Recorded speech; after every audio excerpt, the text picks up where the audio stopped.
dropping in on a wave, do I yell Cowabunga? Maybe, possibly, but probably not. Surfing comes with its own unwritten rules, and when you're new, surf etiquette can feel mind-boggling.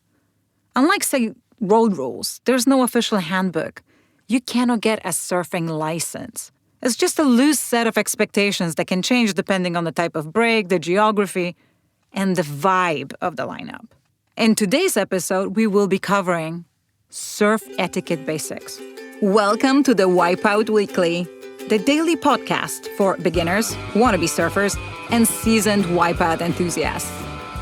No hype, no filler, just the highs, lows, and honest truth about learning to surf and finding your place in surf culture. I'm your host, Suze Wilson. Let's go out. All right, let's break this down and make it easy on ourselves. Here are the most common uncodified rules of surfing, aka the stuff that keeps you from getting yelled at in the lineup. Do wear a leash. You'll see some surfers not wearing one. That's their problem. But for you, wear it, especially if you're a beginner. The thing at the end of that leash floats more than you do. Do not ditch your board. If a wave is about to crush you, hold on to your board tight. Because trust me, a flying surfboard is an instant lineup enemy. Be nice. Iron your shirt. That's another quote from Forgetting Sarah Marshall. Do apologize. If you accidentally get in someone's way, just say sorry. Even if you're not sure if you did something wrong. Say sorry anyway. Do not paddle out in the path of another surfer. If you're paddling out and someone is charging down a wave, you have one job. Look first, where is that surfer going? Consider the timing. Where will that surfer end up? Paddle into the white water, opposite direction of the surfer. Do look before you surf. Before paddling out, just sit on the beach and watch the lineup for a few minutes.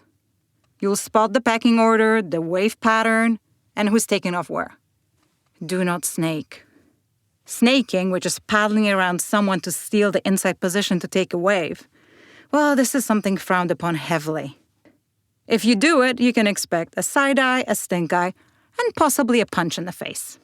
So who actually has priority? Furthest out, the surfer who's been waiting longest. Furthest inside, the surfer closest to the peak of the wave. First to feet. If multiple surfers are near the peak, the first to stand up takes it. For A-frame waves, which break left and right, communication is very important, so call left or right so the other surfer knows where you're going. However, these rules don't always apply at beach breaks and sometimes beginner-friendly point breaks, where people just tend to go in a straight line. But let's be real, does surf etiquette even exist? In theory, yes. In practice, let's hear from experienced surfers on Reddit who sum it up perfectly. Surf etiquette is pretty much never followed.